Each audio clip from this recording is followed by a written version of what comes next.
Okay, guys, got to study, got to figure this thing out about the whole vision thing. I want to make another short video.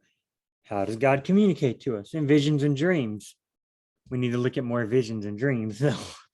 Are they even the same thing? I don't know. I'm going to try to be quick. I started last night, started looking at some of this, and I was like, I'll be quick. Took me forever. Then my wife woke up, had to stop recording. Okay, I'm going to try to look at a bunch of scriptures pretty quickly. Now, I want to look at a lot of them. So it's still a Bible study along. Okay, Bible study along. But I'm going to go a little more rapid pace than I did the last two, just to look at different scriptures. People keep texting me. Okay, here we go. Let's share that screen. The reason I say share screen is because when you use Zoom, you hit share screen, then you can see my screen. Share screen. Okay, now let's go make let's see how fast let's go make my mouse pointer a little slower. Change mouse pointer speed. Oh, it's already way down there. Okay, that makes it even slower. Oh, that's way down there. Okay. All right. Okay, here we go. Parallel Bible. The reason I'm using the Parallel Bible, I figured out when you search, you got, right? Okay, right here, 1, 2, 3, 4, 5, 6. I picked 7 translations. Got some of my favorites, the NASB, the NET, the NIV is pretty good, I guess. That's some of my favorite, CSB. And then I picked this one. It's kind of in between all those. This is less literal. This is more literal. Word for word. This is more, what's the thought? So you try to give a thought. It's kind of in between. All right. I search vision. I'd go to Bible Gateway and search vision. I'm going to get vision, the word, in one Bible translation, the one I have open. But since this is specifically Parallel Bible, at least the bible.org/GT/index right up there, since this is specifically parallel, I will get all 7. It'll appear at the bottom here. Look at that. NASB, the word vision, which might or might not be, a night vision or something, or a vision where you see God. But the word vision, which will help us out, appears 103 times. In the ESV, 105 times. Okay. The NET, only 94 verses. The word vision only appears in 94 verses. Now there goes my clock. Doon, doon. Now, why am I pointing this out? A good quick little lesson. Which translation should you use? Which one's the right one? Which one's the best one? They're all good. If you recognize them pretty well, they're all good. Okay. Common name ones, they're all good. Why they translated differently? Because somebody got something wrong? Possibly. Wait, well, then there should be a best one. I know. If you got 30 scholars that work on the NASB, 40 work on the ESV, 20 that work on the NET, 25 that work on, they're all Bible scholars. They're all super smart people. They come together in teams. They translate certain books. They get scholars that are experts on specific books in that specific language, Hebrew or Greek. Jeremiah has 1 verse in Aramaic. Daniel has a bunch of chapters in Aramaic. I think it's 1 verse in Jeremiah. So, you even got to know Aramaic and Jeremiah. They got to know the history of the time. They got to know the grammar. I don't remember English grammar half the time. But anyway, they get all these scholars, they put them in a team, and they figure this out. They come up with basically the same Bible with small differences. That's why we look at several translations, not because we're trying to figure out the right exact words. We're trying to figure out the most likely meaning why it's good to have the thought for thought over here, because it tells you what was the author thinking when he wrote. Okay, NESB, after these things, the word of the Lord. NLT, sometime later, the Lord spoke to Abram. You know, it's a little more fluid. People say it flows. It sounds more narrative. Okay. So, 101 verses in the NIV, 113 verses in the New Living Translation. Let's see. Okay. Genesis 15:1, 15:1, 15:1, 15:1. So they all agree that's a vision, the vision of Abram. Okay. Abram saw God at other times, but it doesn't call it vision. Abram, met, talked to the Lord sometimes, but it doesn't call it a vision. That's why we looked at that one I looked at that one extensively in the last two Bible study alongs. Here we go. You can see Genesis 46:2, 46:2, 46:2, 46:2, 46:2, 46:2, 40. Okay, so people keep texting my phone. I'm just going to ignore it, guys, because it's not anything important.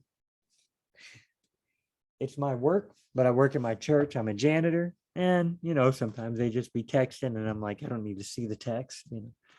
That's what it is right now.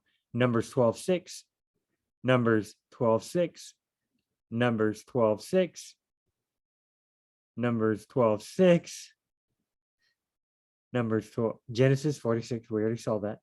Genesis 46:2, 46:2. Numbers 12:6. Okay, so all of them have Numbers 12:6. Let's see what Numbers 12:6 says. I actually already have it pulled up here. Okay. He said that he is capitalized, so it's most likely God. And he, that's not capitalized there, though. Oh, NET, the Lord said, must be God. The Lord said, he said, and the Lord said to them, the NLT has, so it's probably, okay, let's just keep reading. He said, now hear my words. If there is a prophet among you, I, the Lord, so it is the Lord speaking. Hear my words. If there is a prophet among you, I, the Lord, will make myself known to him in a vision. I will speak to him with a dream. Okay. Does that mean a vision and a dream are the same? I don't know. I don't think so. You could put an or. I'll speak to him with a vision, or I'll speak to him in a dream. I mean, you could put an or, but not necessarily. I don't think it's the same. Let's look at ESV. I, the Lord, make myself known to him. Okay. Hear my words. If there's a prophet among you, okay. If there are prophets among you, okay, then there is a prophet. If there were prophets, say okay.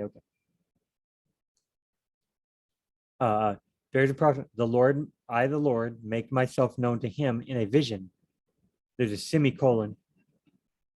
Hey, why don't we since I got Numbers 12:6 pulled up right here, you can see this better probably. The NET. Hear my words. If there's a prophet among you, I, the Lord, will make myself known to him in a vision, semicolon. I will speak to him with a dream. Will make myself known with him in a vision. I will speak to him with a dream. There is Hebrew parallelism, where you say the same thing twice.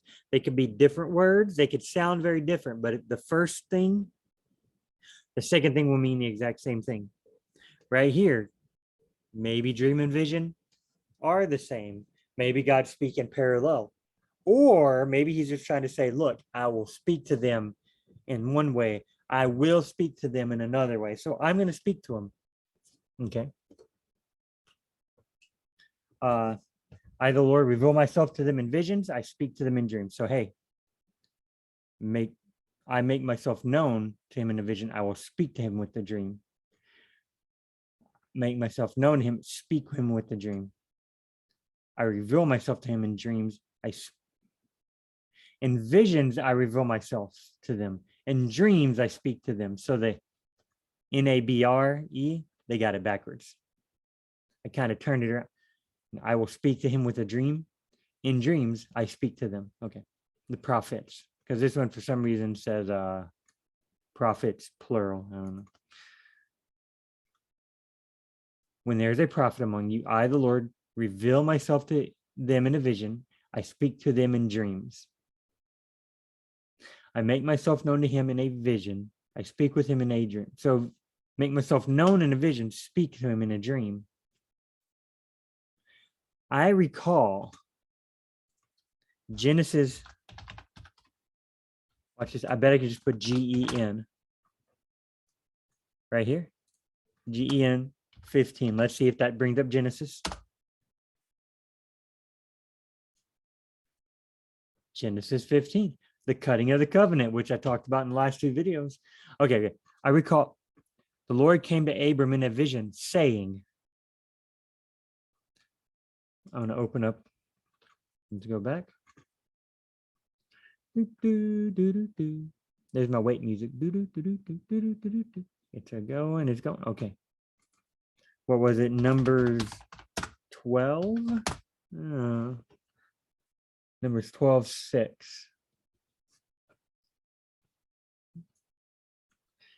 Okay, put it right up top there. The Lord said, if there are prophets among you, in visions I reveal myself to them, in dreams I speak to them. I will speak with him in a dream, make myself known to him in a vision. Okay, over here. The Lord came to Abram in a vision. The word of the Lord came to Abram in a vision. Okay. The NASB, the word of the Lord came in a vision saying. The NLT, the Lord spoke to Abram in a vision and said to him. So he spoke to him in a vision and said to him, came to Abram in a vision. So two of them say speaking in a vision. But over here, in dreams, I speak to them. In visions, I reveal myself to them. I don't know. Is there enough information? Most of the translations they don't have. They do have word, which is word, which literally means talking. But only two translations have saying. I would say this is inconclusive. It is not enough information to say, wait, dreams are always speaking. No, sometimes visions are speaking. I'd say it's not enough information. The scholars for the NASB and for the NLT thought that they should use said to him. The rest of the scholars didn't feel that way. That they're not saying God did not speak to Abram in a dream. He revealed himself in a dream. They're not necessarily saying that. I'm just saying it doesn't seem, if nothing else, we can say, speak to them in dreams. I speak to them. Abram in a vision saying, so he spoke to him. Did he speak to him? You know, just, I mean, we could try and like beat this dead horse. We could try and figure this out. It doesn't seem, I'm not sure. Let's get some more information. Okay. There's a prophet among you. I, the Lord, make myself known to him in a vision. I'll speak to him with a dream. It is not this way for my servant Moses. It is not this way with my servant Moses. God doesn't speak to him in a vision, make himself known in a dream, or vice versa, known in a vision, speak in a dream. Okay. That's what he does with prophets. This is not this way for my servant Moses. The New Testament and other places calls Moses a prophet. But here, God's obviously making a distinction.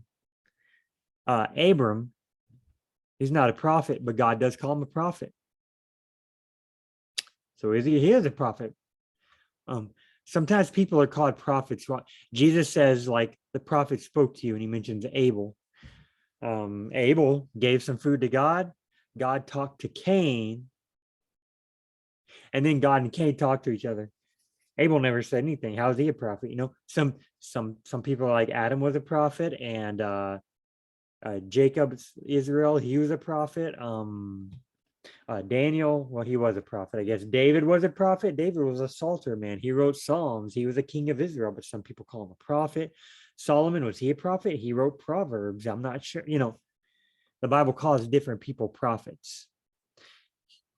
Moses was a prophet in that God spoke to him and through him, but he must have been a very special prophet, because it's not this way with my servant Moses. He is faithful in all my household. With him I speak mouth to mouth, that is, openly, and not using mysterious language. He beholds the form of the Lord. I do not speak to Moses in a vision, with him in a dream. I speak openly, not using mysterious language. There's a little number 2 that riddles. You can barely see that. The mysterious language is literally riddles. Why does the NASB change it? That's the thought for thought coming through in the NASB. The NASB is the most word for word. And if they stayed strictly word for word, it would have said, with him I speak mouth to mouth, that is openly and not in riddles. But they change it because they know that you'll get confused. Wait, and riddles are those things that children ask. The children ask, what did one volcano say to another? I lava you. Or, Batman and the Riddler. Riddler gives Batman all these riddles you got to try and figure out. And the riddle of the Sphinx, riddles are. So we would get confused. So here, mysterious language, the NASB assumes that's what it's talking about. And to my knowledge, there are no visions that God, like, to ask somebody a riddle, like a question, like a poetic question with an answer. God never asked people that, like I'm going to ask you a riddle, like Jesus' death on the cross. There is a man who comes and he will die on a stake. What kind of stake is it? Is that a riddle? I'm not sure. God never asked people that, were trying to get his information across through riddles that we know of as riddles. So they change it. So, hey, there's a good example of word for word slipping into thought for thought. Okay, back to this. So visions and dreams must not be mouth to mouth, must not be open. They must be using mysterious language. Okay. Oh, hey, riddles. Okay. I speak to him, I make myself known to him in a vision. I speak with him in a dream. And yeah, it was mostly dudes. It was mostly men that were prophets. There were some female prophets, but they use him, it's just kind of an automatic thing. Just kind of automatically happens. It's not meant to it's not meant to say only men can be prophets, or men are the ones who hear from God, or whatever. It's just him. You just say him automatically. Today we say he, she. It sounds kind of strange to some people, but okay, whatever. I make myself known to him in a vision, him in a dream.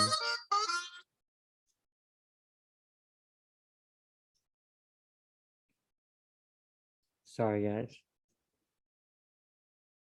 Okay.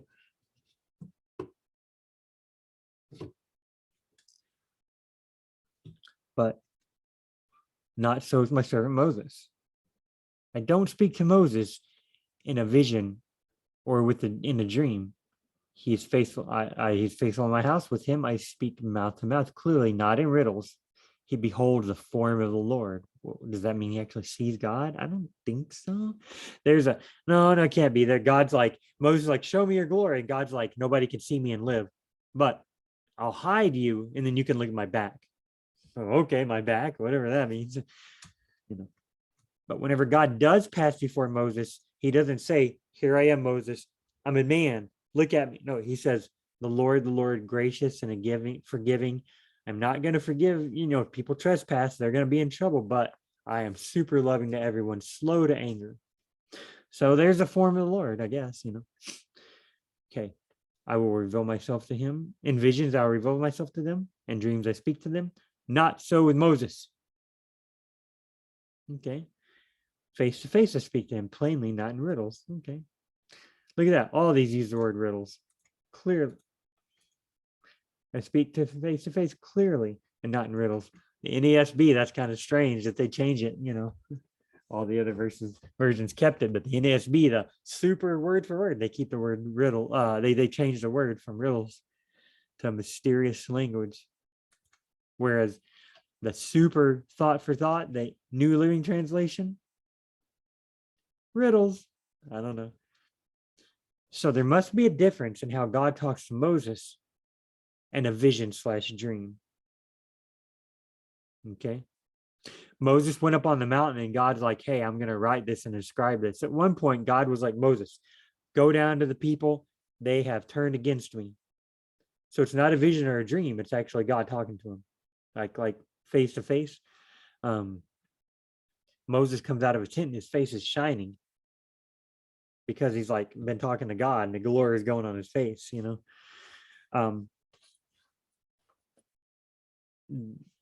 Moses is going to see the burning bush. Exodus 3, Jesus says in the New Testament, Jesus is talking about Moses in the burning bush, and he says in the burning bush passage, he doesn't say Exodus 3, you know.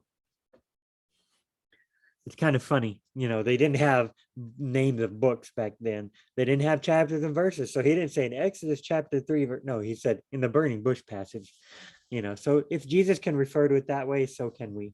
You know, next time somebody says any chapter and verse, be like, it's around that, you know, around David and Goliath, the passage. Okay. In the burning bush passage, back to my thought, God speaks to Moses like straight through the burning bush. It doesn't say Moses having a vision or a dream. There's a bush that's on fire. God's talking to him, the angel of the Lord right there talking to him. So, I mean, it's straightforward. I don't know, you know. Let's find more visions, more actual visions. Gotta wait. Hey, for just one moment, okay?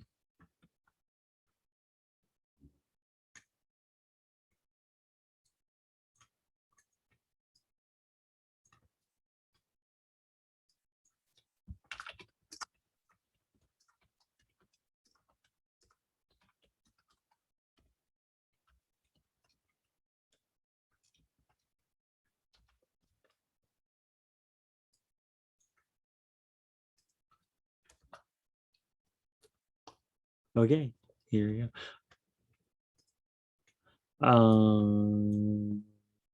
Oh, vision. Just some good old-fashioned Bible hunting. Okay, Genesis 15, we know all that.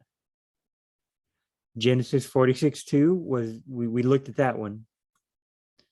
And God spoke to Israel in visions of the night and said, and God spoke to Israel in visions of the night and said, and all God does is talk to him. That's all he does.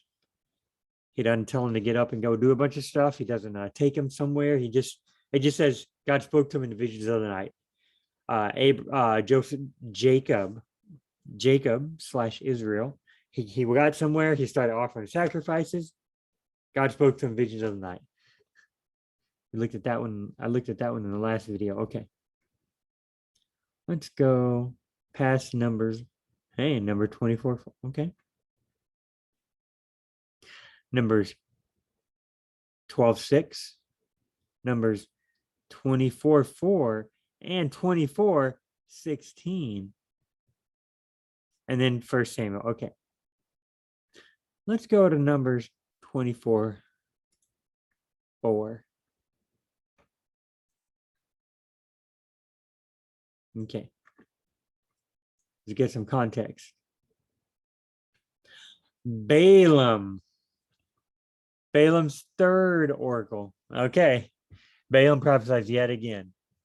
Balaam is an enemy of God.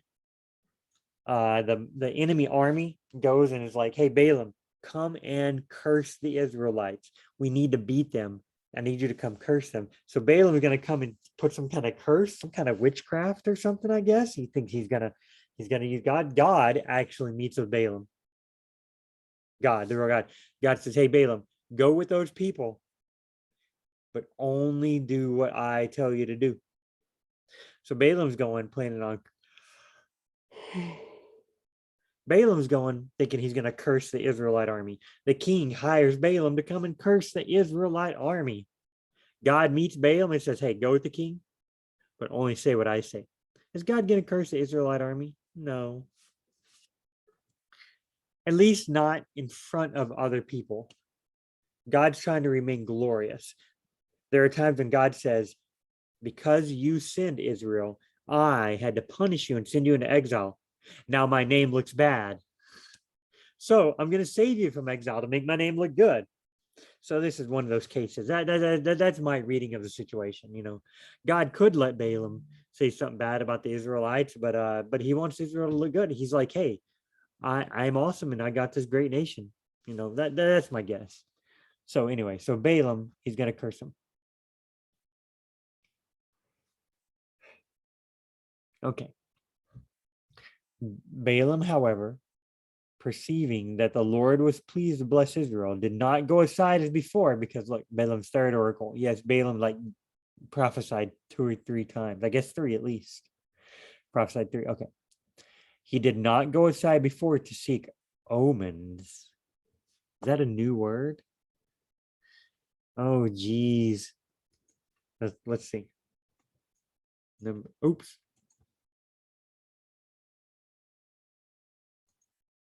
Numbers 23. Balaam blesses her. Balaam's first oracle. Balaam said, build for me here 7 altars. Prepare for me here 7 bulls and 7 rams. Balak did as Balaam said. Balak is the bad king. And Balak and Balaam, they offered each a bull and a ram on these altars. And Balaam said, stand beside your burnt offering, and I will go. Perhaps the Lord will come to meet me, and whatever he shows me, I will tell you. He went to a bare height, so the top of a bare hill. Okay. And God met Balaam. So Balak is standing by these altars. Balak's standing by the sacrifice. Hey, you know, a sacrifice. Jacob gave a sacrifice. And we don't have it up. Genesis 46:2.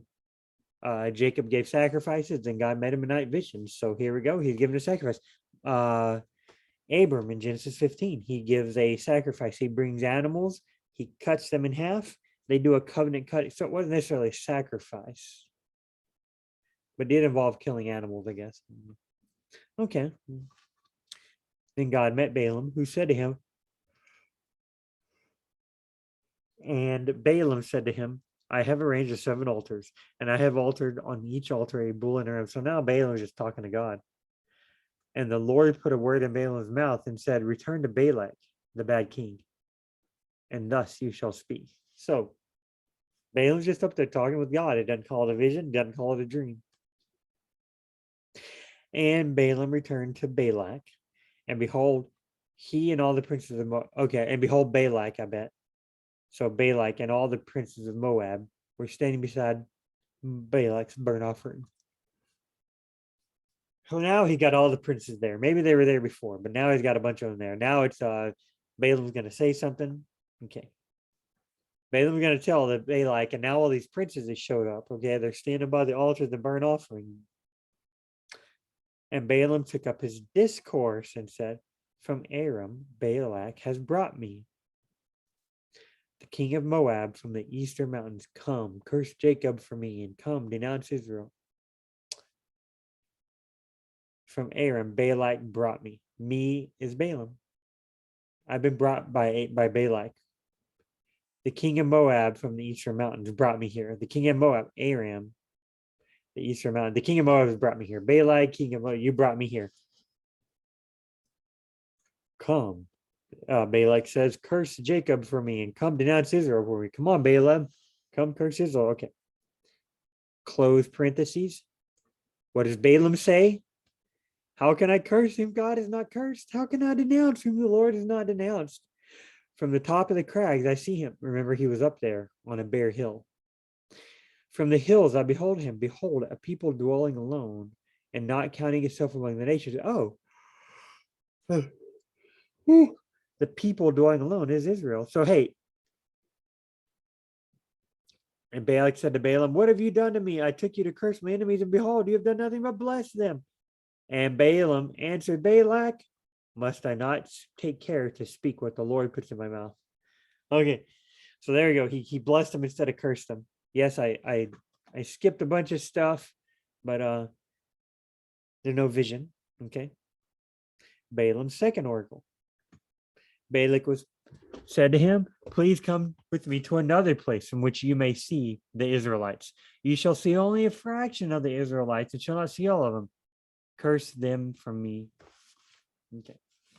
He took him to the top of Zophab, to the top of Pisgah. They had funny names for stuff. He took them to these places, built 7 altars, altered a bull on each ranch. She must have taken forever. Goodness gracious, man, it takes. I work 8 hours at my church, mopping and sweeping. It takes me 8 hours to vacuum a bunch of rooms and sweep a bunch of floors and wipe a bunch of toilets and take out some trash. How long did it take him to do this? Okay, Balaam said to Balak, stand here beside your burnt offering while I meet the Lord over there. And the Lord met Balaam. So Balaam went somewhere and the Lord met him. Return to Balak, you shall. Okay. So behold, Balak was standing beside his burnt offering, and the princes of Moab are still there. They're following him around. The first time Balak was like, hey guys, come over here. Balaam's going to curse the enemies for me. The enemies being Israel. Balaam's going to curse Israel for me. Balaam, I can't curse them. They're good people. Balak's like, dude, you're making me look bad in front of the princes. Hey, let's go to another place. Let's try. They go to another place. Here we go. Same scene. He comes, they give an altar offerings. Balaam gets an information from God. He comes back. Balaam came to him. Balak was standing by his burnt offering, like the prince of Moab. Balak says to him, what has the Lord spoken? Balaam uttered his oracle. Rise up, Balak, and hear. Listen to me, son of Zippor. I guess Balak's dad's name is Zippor. Maybe his mom's. Maybe Zippor was sometimes son of could mean like you're the great grandson of somebody. Great grandson. People in Jesus' time, they said we are sons of Abraham. Abraham lived thousands, hundreds, over 1,000 years before Jesus. So, they weren't sons of Abraham in that way. Like they were his children. They had been living for 1,000 years. No. So here's Zippor, let's see. Okay. So rise up, Balak. Okay. God is not a man that he should lie, nor a human being that he should change his mind. Okay. Look, Balak, has God said, and will God not do it? Has God spoken, and will God not make it happen? Okay. Look, Balak, I'm just doing what God told me to do. Indeed, Balak, I have received a command to bless. God has blessed, and I can't reverse it. He has not looked on iniquity in Jacob. He hasn't looked at Jacob with iniquity, nor has he seen trouble in Israel. The Lord, their God, is with them. He's telling Balak this, and all the princes. You can just see Balak as Balak standing there by the altar with the princes. And Balaam's like, dude, he's doing good. And Balaam's like, I'm sorry. Balaam is like, hey, the Lord is doing good to Israel. And Balak's like sitting there going, what are you doing? You're supposed to be cursing them. He's looking at the princes. The princes are like, this isn't working here. Balak's like, I don't know. How does it look? God brought them out of Egypt. That's correct. They have, as it were, the strength of a wild bull. Okay. For there is no spell against Jacob, nor is there any divination against Israel. Spell or divination even. Okay. Let's go right here. Balak said, neither curse them at all, nor bless them at all. But Balaam replied to Balak, did I not tell you all that the Lord speaks, I must say. Like, dude, look. Balak. Balak's like, dude, don't do anything if you're not, oh, right here. Then Balak said to Balaam, fine, but if you want to curse them, at least don't bless them. And Balaam, did I not tell you I can only do what the Lord tells me? Look, I try to tell you. Come, please. I will take you to yet another place. Perhaps it will please God to let you curse them from there. Oh my goodness. They're going to try again. Build for me 7 altars and 7 bulls and 7 rams. So Balak did about this, like 21 altars. That's 21. But where are they getting all these animals? Very agricultural society. Very farmer society. Okay. So now we see. How does God talk to him? It doesn't say visions yet. It says Balaam went aside and God talked to him. Balaam went to the top of the hill, God talked to him. Then Balaam came back and told Balak, here's what God told me. It doesn't say it's a vision or a dream.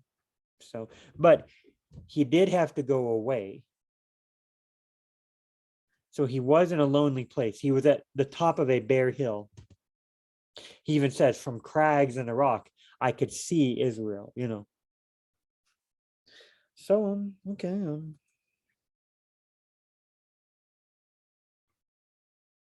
Okay. When Balaam saw that it pleased the Lord to bless Israel, he did not go as at other times to seek for omens, but he set his face toward the wilderness. So the first two, okay. Balak comes, hey, Balaam, curse him for me. Okay, let's build 7 altars. Balaam goes away. Balaam comes back. Balaam blesses them. Balak, come on, dude. Let's go to a different place. They go to a different place. They build 7 altars. They sacrifice rams. Balaam goes away. Balaam comes back. Balak is listening. Balaam blesses them. Balak, what are you doing? Need to curse them. They go to a different place. They build 7 altars. They get 7 rams. Balaam, however, when he saw that it pleased the Lord to bless Israel, he did not go as at other times to seek for omens. He's seeking for omens and not, seek omens. So he did not resort to divination as before, huh? You think that's what it really means? He did not go as at other times to seek omens, to look for omens, huh? And divination. So is divination and visions? Is divination and omens, is that visions? I'm not sure. Okay.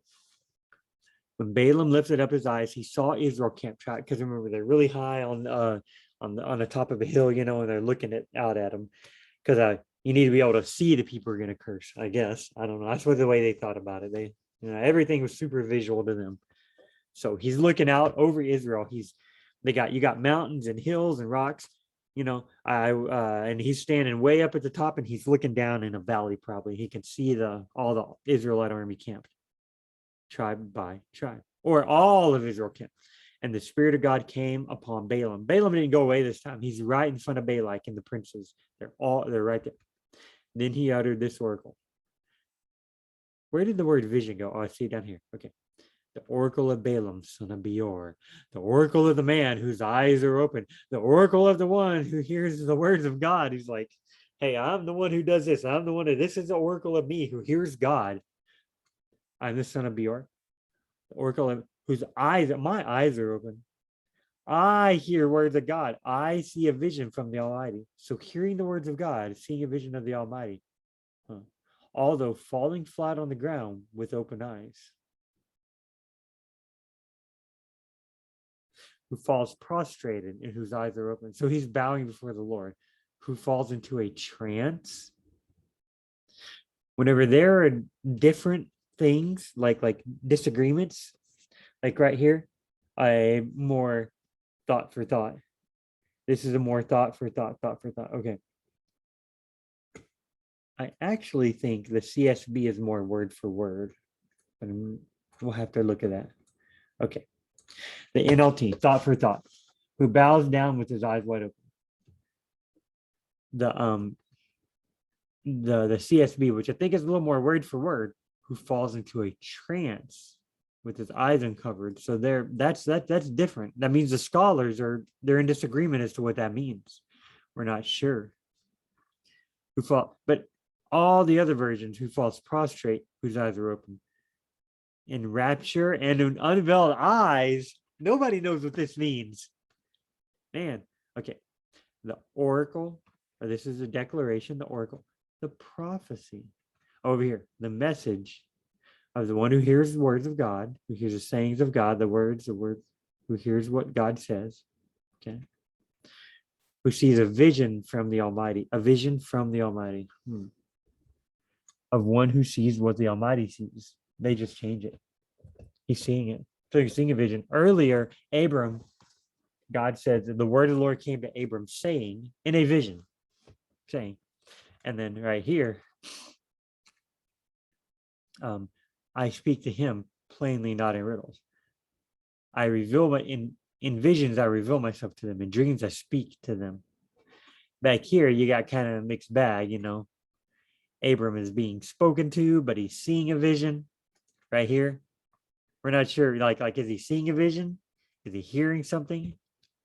It says he put his words in his mouth. Did he hear his words? Is that an idiom?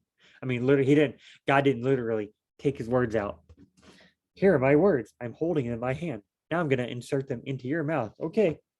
I, I mean, that looked really weird. I know, but that doesn't, I mean, it's probably an idiom for what I say. In fact, actually, there's a general needs to tell David something. David's being dumb. Yes, King David, who's like a man after God's own heart, who defeated Goliath, king of Israel, who's used as an example in the New Testament as a great person. He did dumb things. There's hope for us. Hey, real quick, before I forget, guys.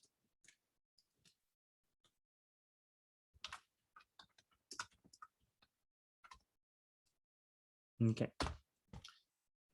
There's hope for us. If David can do dumb things, but he's a man after God's own heart, then being a man after God's own heart must not depend on the things you do and say.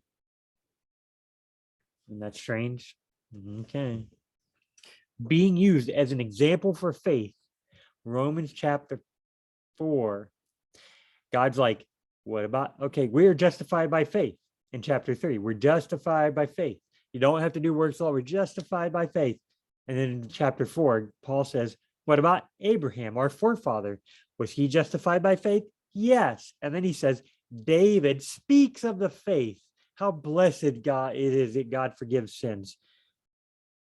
He uses David as a man who had faith and who explained that how blessed is a man who God's sins forgives, who just believes in God. The man believes in God, God forgives his sin. That David, that's the David that is that awesome, that knows that God forgives people of their sins if they ask. They don't have to do good works, they just ask. David knew this in the Old Testament. Yeah, he messed up. He was a dweeb sometimes. So,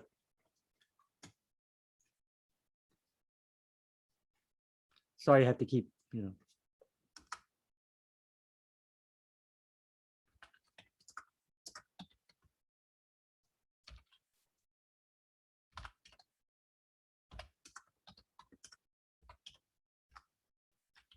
David on being saved by faith. It's short though, so I might not put it in I put these in the show description, okay? To let people know, hey, there's other stuff that we're talking about. So, okay. You know what I do not know? How long we've been recording. I'm going to,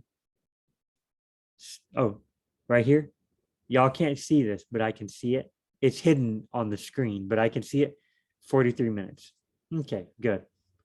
Now, if I hit Control, Alt, Shift, H, got to hit 4 buttons, then that little thing disappears. All right, here we go. So we're not sure what all that means, but he sees visions. So we got Abram seeing a vision, and God said stuff to him, and then they walked around and they did stuff, and God takes Abram outside, says, "Look at the stars," and Abram cut some animals up, and then he fell asleep in a vision. God speaks to Jacob / Israel in a vision. Jacob offers some stuff. Then in night visions, God, let's see, what's this thing? Let's go ahead and open that. Okay, we want to get the exact wording right, just to show how confusing this all is. It's a good lesson. We don't know everything in the Bible. People are like, I speak with authority, and this is what it is. You know how I speak with authority? By saying, I'm not sure I know everything. Is it Genesis 42? Joseph's brothers go when Jacob. Okay, no. Genesis 46.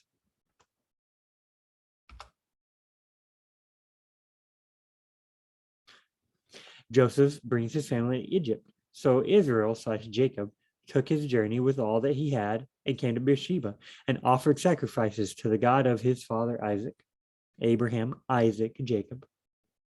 And God spoke to Israel in visions of the night. So, spoke to him in visions of the night. He didn't do anything else. He just talks to him. He doesn't, This one, the covenant cutting, Abram gets up and does all sorts of stuff.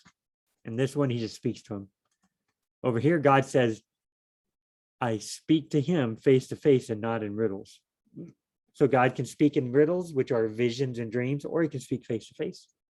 And here, who hears what God says, knows what the Most High knows. Does he literally? Well, how? Because God's telling him. God's letting him know. This is Balaam. One who knows what the Most High knows, sees what the Almighty sees, in rapture and with eyes unveiled, falling flat on the ground with open eyes. So he sees it. He's saying, guys, I know this stuff. I hear God. I know what he knows, and I see what he sees. Maybe it's because Balak was like twice tried to get Balaam to curse Israel. Balaam's like, I'm not going to curse him. I'm only going to bless what God says. Maybe Balaam's like, maybe he's thinking to himself, Balak might think that I'm not saying what God is saying. Balak might think that I'm seeing stuff wrong. Balak might think that I'm not getting a word from God. So Balaam's like, poem, a message. Why does it call it a discourse? So this is a discourse. So Balaam's like, son of Beor, the oracle whose man's eyes are open. The oracle is the one who does hear what God says, who knows what the Most High says. So he's like, Balak, look, I promise I know. Maybe that's it. Okay. How pleasant are your tents, Jacob or Israel? Your encampments. Okay. How pleasant are your tents, Jacob? Your encampments, Israel. That doesn't sound like a curse.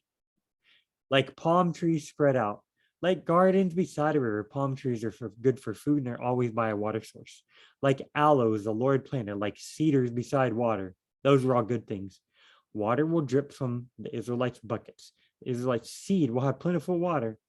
Their king will rise higher than Agag, and their dominion will be exalted. So they'll rise higher than King Agag.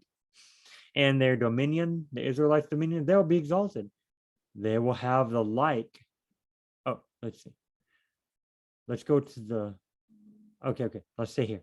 They will have the like of a wild ox's horns. That usually means power. God who brought them out of Egypt. They will devour hostile nations, break their bones, crush their loins. Crouching, they lie like a lion or like a lioness. Who will arouse them? Blessed are those who bless you, Israel. And cursed are those who curse you, Israel.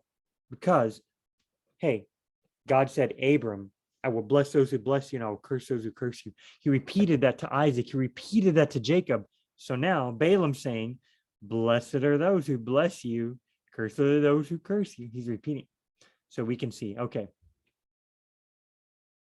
We can see that this isn't going well for Balak. Okay.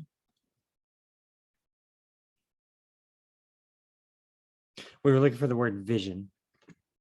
I'm going to hit Control F. See in the bottom left, you got fine on the page. Vision. Oh. Okay. The vision of the Almighty. So we're not sure, did Balak talk to him? Did Balaam talk to him? Did he talk to God? The vision in the other place, he's like, who sees a vision, whose eyes are open, who hears the words of God. So he's just saying a hodgepodge of things. So I don't think he's trying to say literally I had a vision. He's not saying I literally, whose eyes are open. He's just trying to say he's got all his bases covered. I have heard God. I know what he says. I see his God vision. I hear God's oracle. God put his words in my mouth. God told me what to say. I know what he's saying. I saw a dream from, he doesn't say dream, but he does use it. So I don't know if we can use the vision here to tell us exactly what a vision is. Next, vision 6. Okay. Verse 16. Okay. Look at this, the fourth oracle. So let's just continue. Okay. Did I not? Remember where we were. So there's a fourth oracle. It doesn't seem like there's a break in the text. I'll show you. Oh, it is. Crouching, they like a lion or like a lioness who will arise. Remember, we read that a minute ago. Who blessed are those who are cursed of you. Okay. We're no parentheses. But you can see quotation marks, right here, quotation marks. So he stops talking. Then Balak became very angry at Balaam, and he struck his hands together. Balak said to Balaam, I called you to curse my enemies, and look what you have done, nothing but bless them these 3 times. So now go back where you came from. I said I would greatly honor you, but now the Lord has stood in the way of your honor. That's good. If I would give you honor, but God's standing in the way. Well, good. Then it's probably not good honor. When we seek honor from men and the Lord stands in the way, hallelujah, man. Balaam said to Balak, did I not tell your messengers whom you sent to me? Balak's like, go back to where you came from. Balaam's like, dude, I told the messengers who you sent to me. If Balak would give me his palace full of silver and gold, I cannot go beyond the commandment of the Lord to do either evil or good of my own will. But whatever the Lord tells me, I must speak. And now I'm about to go to my own people. Come now, and I will advise you as to what this people will do to your people in the future. Balaam's like, I'm going to tell you, Balak, I'm going to go back to my own people, but I'm going to tell you, I will advise you as to what the Israelites will do to your people, Balak, in the future. Uh-oh. Balaam is fixing to lay this smackdown for God. God is fixing to tell Balak through Balaam what Israel is going to do to them in the future. And it's probably that Israel is going to beat them down. Have we talked about vision? Have we said anything about a vision? We're not there yet. You know, the vision thing, it's like, is it a vision? I'm not, let's see. Then he recited his poem. Then he uttered, or he said this above, right? On the third one, he uttered an oracle. He recited a poem. The oracle of Balaam, son of Beor. The oracle of the man whose eyes are open, the same thing. The oracle of the one who hears God and who knows the knowledge of the Most High, who sees a vision from the Almighty, although falling flat on the ground with eyes open. Okay. We got the same thing. It's an oracle from Balaam. He hears God. Balaam knows the knowledge of the Most High. He sees a vision from there. He knows stuff. Look, I know what I'm talking about. Balak, I've got the information from God. So he's not using vision here literally. I mean, he is, but he isn't, is he? I'm not sure. Like, we can't really take this word vision and roll with it. So if you want to know what the fourth thing, Balaam prophesied a fourth time, Balaam's final oracle. If you want to know, stay tuned for next time. Go read yourself. Numbers chapter 24. Go see what Balak hears from Balaam, the bad stuff about Israel. Go see what maybe Balak his vein pops. You know, you can just see his vein throbbing in his forehead. Maybe the princes leave. I don't know. You know, off with Balaam's head. Who knows? Okay. Go look for vision again. I know I left you on a cliffhanger there. That just should tell you to go read. Vision. I'm going to look in I've been looking in the NABRE, New American Bible, Revised Edition. So NAB : revised RE. All right. Second. Oh, that's right. 1 Samuel 3:1 and 3:15. Numbers 1 Samuel 3:1 and 3:15. Numbers 24:4, 24:6. That's the introduction he gives to himself, Balaam. Then we get to Numbers 1 Samuel 3:1, 3:15. Okay. I'm gonna guess 3:1, 3:15. Okay, we'll go ahead and go to that. Gotta wait. And X you off. During the time young Samuel was minister to the Lord under Eli. So Samuel is under Eli, the Lord. A lady named Hannah, she was like, God, I don't got no babies. This other lady has babies, but I ain't got no babies. Please give me babies. And God said, okay, I'll give you a baby. Oh, and Hannah said, if you give me a baby, God, I will dedicate him to you. God's like, okay, I'll give you a baby. Gave her a baby. Yeah. During the time, his name was Samuel. Whenever he's old enough, he puts him, she gives her baby to the Lord. So the baby goes to the they don't have a temple yet because David and Solomon. Solomon builds a temple.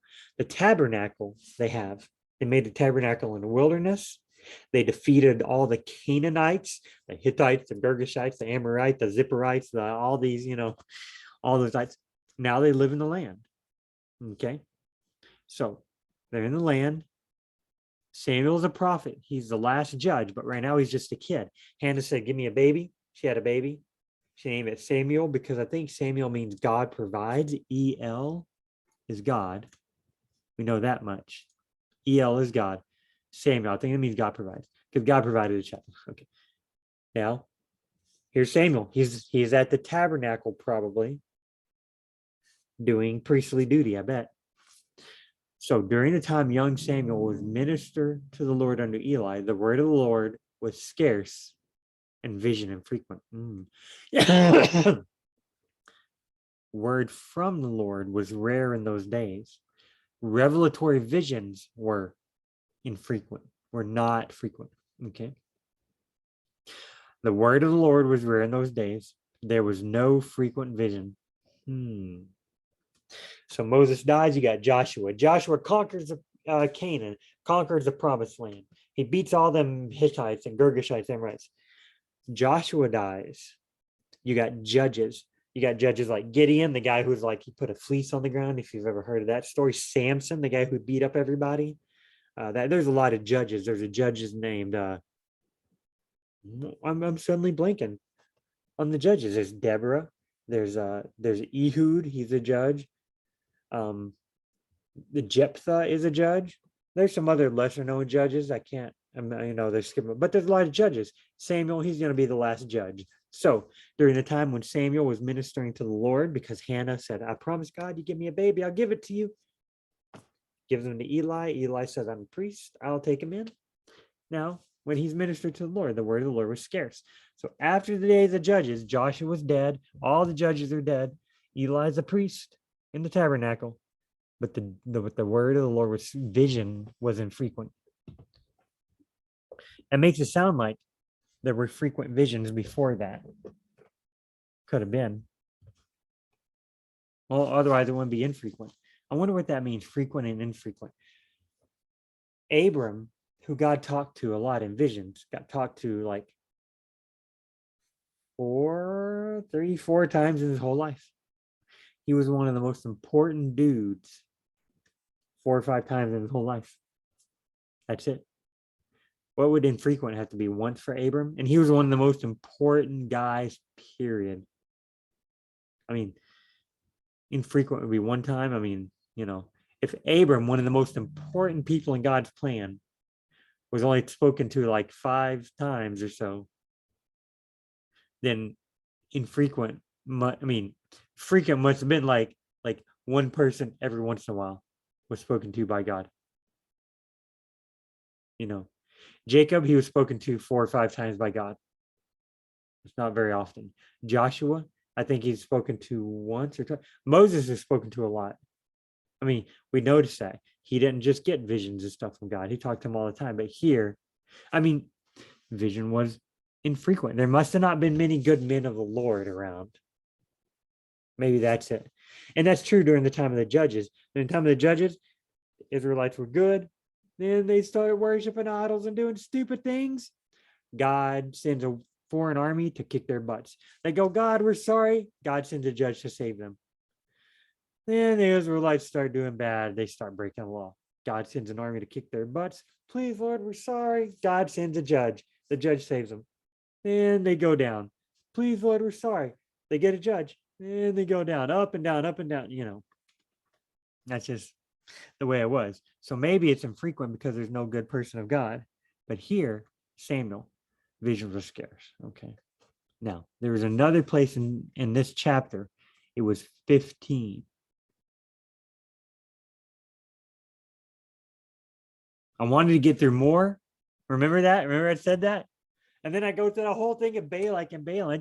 I went through the Numbers passage pretty quick with Miriam and Moses. That's because I'd said it before. I should just stop saying I'm going to go quick. I'm going to say if I hope so. Okay, I'm not explaining all this, am I? So if I just stop and I just go, maybe I can hit some. Samuel then slept until morning. When he got up early and opened the doors of the temple of the Lord, he was afraid to tell Eli the vision. Let's read what this vision is. It's here. Okay. During the time young Samuel was ministered to the Lord under Eli, the word of the Lord was scarce and vision infrequent. Okay. One day, Eli was asleep in his usual place. That's good. He's got a regular place to sleep. His eyes had lately grown so weak that he could not see. He's blind. He's grown blind. Okay. The lamp of God in the tabernacle, they got lamps. They got lamps. You got to be able to see. It's dark. The tabernacle is covered. It's like thickly covered. It's really dark in there. So I got a lamp. So the lamp of God was not yet extinguished. And Samuel was sleeping in the temple of the Lord. So there was a temple?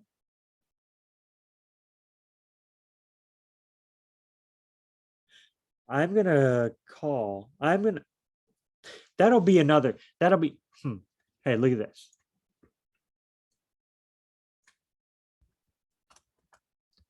Question for further study. Now we know that King David says, I'm in a palace.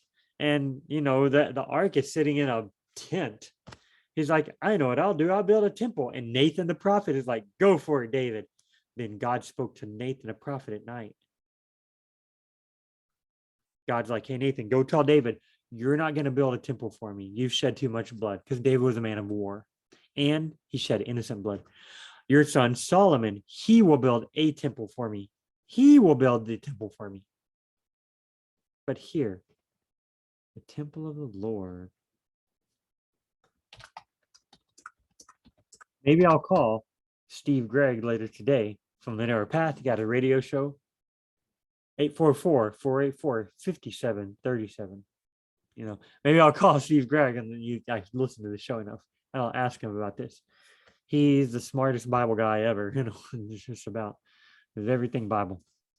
Temple of the Lord in 1 Sam 3, chapter 3, verse 3. Okay. So we're not going to worry about that question. So Samuel's there sleeping. You got the lamp there. Oh, Samuel was sleeping in the temple of the Lord. Then the Lord called to Samuel, who answered, here I am. Samuel got up and ran to Eli and said, here I am. You called me. Eli, I didn't call you. Go back to sleep. Like, dude, stop. I didn't call. So Samuel went back to sleep. Again, the Lord called Samuel, who rose and went to Eli. Here I am, he said. You called me, but so he thinks, so this voice is so normal to him. He thinks it's Eli calling him.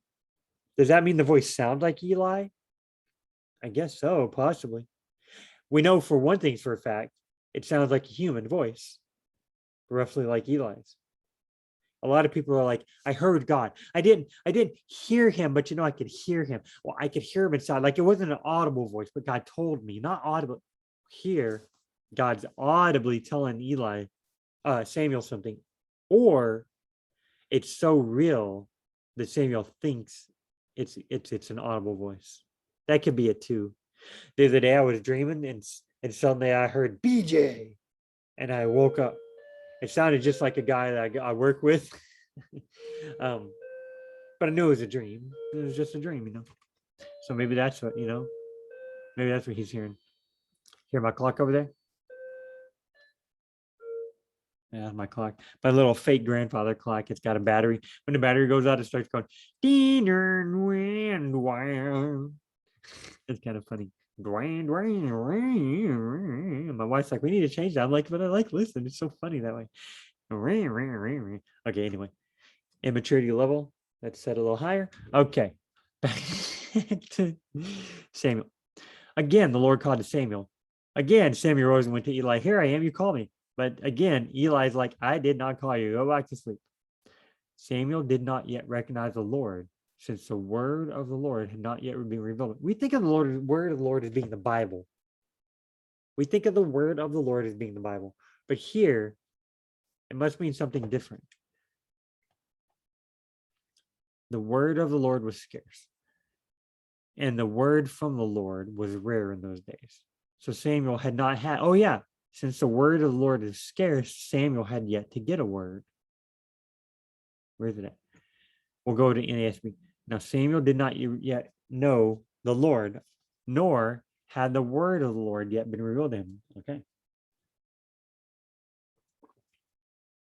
They're infrequent. Samuel's just a kid.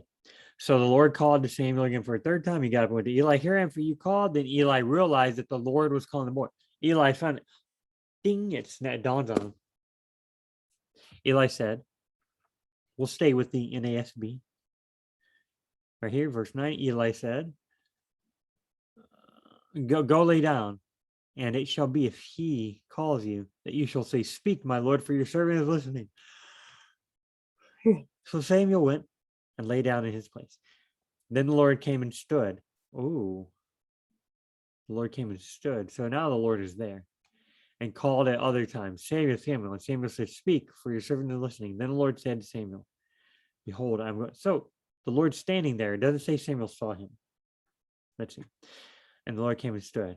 And the Lord came and stood. And the Lord came and stood there. And the Lord came and called as before. So they want to make sure you know, hey, God might come as a man. He might manifest himself, the angel of the Lord, but he doesn't really have a body. He's not really a man. He's not really an angel. He doesn't really have feet. So the New Living Translation, and called as before. He just came and called. He didn't stand there. Hey, if he comes and he can stand, okay. If that's the way he wants to come, he can come. Let him stand there. Okay. Samuel. So Samuel doesn't seem standing there, but he hears him.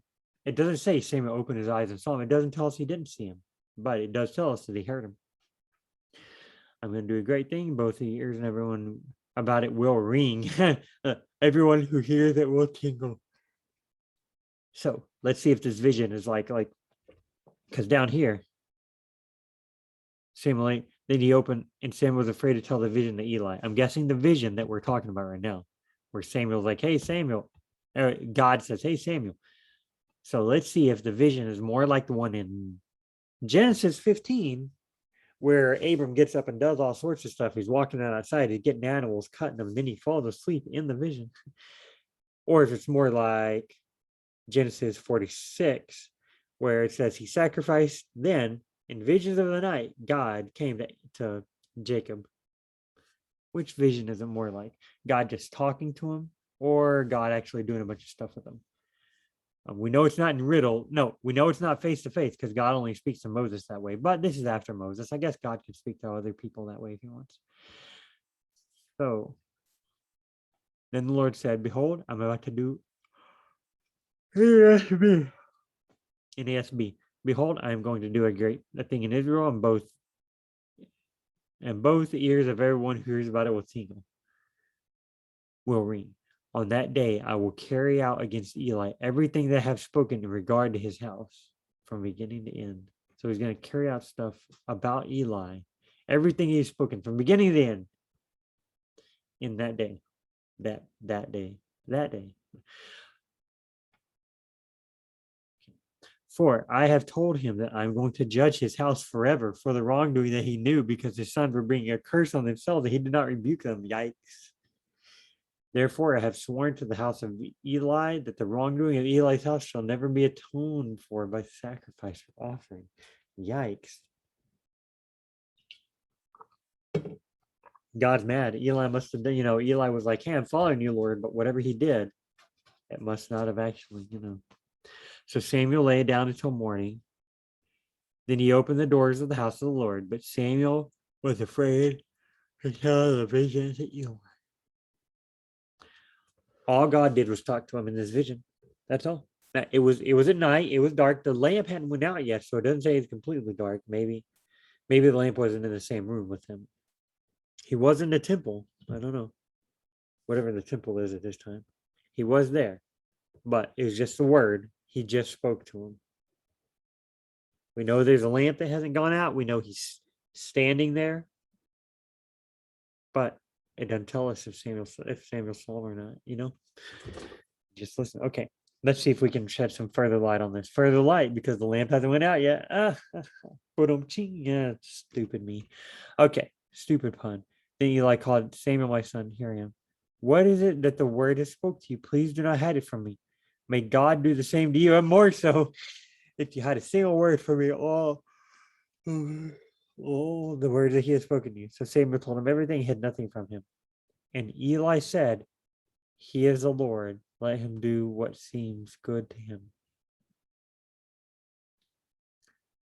I would have thought that if Eli is like, he's the Lord, let him do what is good, that would definitely be a good thing. So why is God going to say, Eli's house shall never be atoned for by sacrifice or offering? Whenever Eli's like, hey, whatever the Lord says, that's what it says, I'm not sure. House or that is not mean like the building you build and you live in. Your house is your family, your ancestors. So he's the wrongdoing of Eli's house, Eli not stopping his sons, and his sons doing bad things shall never be atoned for by sacrifice or offering. We know God speaks in hyperbole though, and we know Jesus' sacrifice covers all. So I'm guessing this is hyperbole. I'm guessing if Eli's like, hey, whatever the Lord says, he says, and that's good. And if Eli is a man of God, a man in relationship with God, we would say a saved man. Well, he'll get saved despite his sin. Of course, just saying, okay, whatever the Lord says, that's good to him. That doesn't give you saved. Having faith in the Lord saves you. Maybe he knows the Lord exists and he's like, okay, I guess what God says will happen will happen. Oh, I guess so, because it's going to. That doesn't mean that he necessarily follows God or loves God. No. Okay, there's a little discourse on faith in God. Sorry, I got a little sidetracked. Okay. Samuel told him everything. He hid nothing from what he said. Okay, so. And Samuel grew, and the Lord was with him. And let none of his words fall to the ground. That means whatever he said was true. From Israel to Dan to Beersheba, and all knew that Samuel was established as the prophet of the Lord. Okay, that's good. The Lord appeared again at Shiloh, for the Lord revealed himself to Samuel at Shiloh by the word of the Lord. Very curious. But I want to go on to more visions. So right now we can see it's just Samuel talking to God. That's all.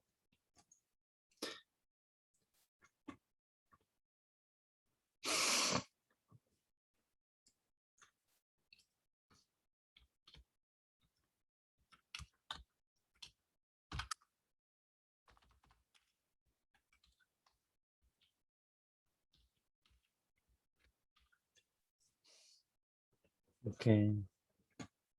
Bible. So the dreams that we looked at a while back were Joseph. He had 3 sets of 2 dreams each. They were all clearly dreams.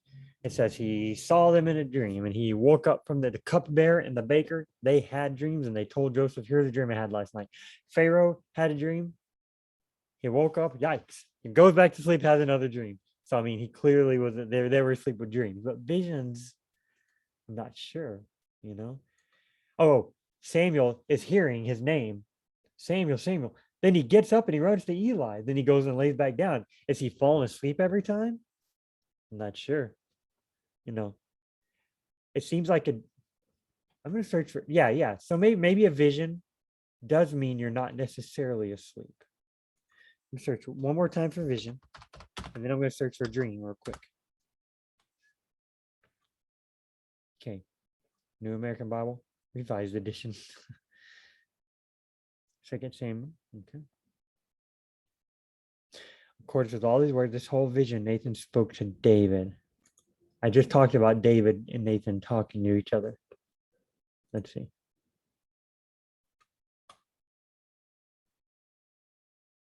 Your father, when you David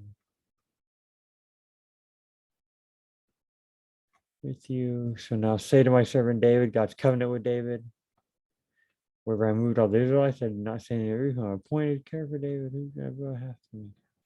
because God doesn't want a house. The king said to Nathan the prophet, look, I am living in a palace made with cedar while the ark of God sits in the middle of a tent. Nathan replied to the king, you should go and do whatever you have in mind, for the Lord is with you. Remember, I talked about that a minute ago with the whole temple thing. That night, the Lord told Nathan, go and tell my servant David, this is what the Lord said. So that night, the Lord told Nathan. But the same night, the word of the Lord came to Nathan. Word of the Lord came to Nathan. Okay. Not the Bible. The word of the Lord, we call it the Bible because it's God's revelation to us. Back then, how did God reveal himself to them? Seems like he spoke directly to them, or at least to the prophets. Nathan is a prophet. So he's just talking to him. You know, there's parentheses open, you know. Israelites, so why did you build a house for me? Nope, I didn't say that, you know. So instead, I was with you wherever you went, and I'll make you get mad. During the time I appointed judges to lead my people instead, I will give you relief from your enemies. When the time comes, I will raise you up and establish you in his kingdom. Oh, that's good. He will build a house for my name, and I will make a dynasty for his sake. The one who is awesome and is raised up, I will become a father, become my son, my little love. I guess, yeah. Nathan told David all these words that were revealed to him. In accordance with all these words and this whole vision, Nathan spoke to David. So he didn't see pictures. He didn't see stuff. He just heard stuff. He just heard stuff. So Nathan, in accordance with all these words and all this vision, so Nathan spoke to David. I'm reading real quick because I'm trying to go fast. It doesn't say that he got up and went outside. It doesn't say that he saw stuff. God's just speaking to him. That's all. One more time for vision.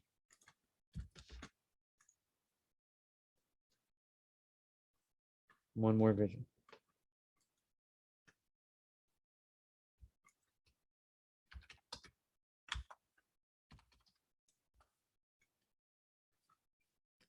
I'm going to see how long, guys. Oh, escape. An hour and 17 minutes. Yikes. Okay. One more on visions. 2 Samuel 7, 1 Chronicles. In accordance with all these words and with this whole vision, Nathan spoke to David. So 2 Samuel and 1 Chronicles 17 there, they're recording the same thing. 1 Chronicles records a lot of the same stuff that's in Samuel and Kings. The remainder of the Acts of Solomon. Oh, hey, look at this. First and last are recorded in the Acts of Nathan the prophet, in the prophecy of Ahijah the Shilonite, and the visions of Iddo the seer. I don't know. The vision of Isaiah the prophet. So, okay, the rest of Hezekiah's act. Okay, recorded in the vision of Isaiah the prophet. Yeah, Isaiah he prophesied. He had a vision. It was more than just God talking to him. It was a lot of stuff. And my thoughts during visions of the night, when my dreams terrify me, and with visions. So I might do one more video over visions. We can see, you know, and look at those Job passages and then do some dreams.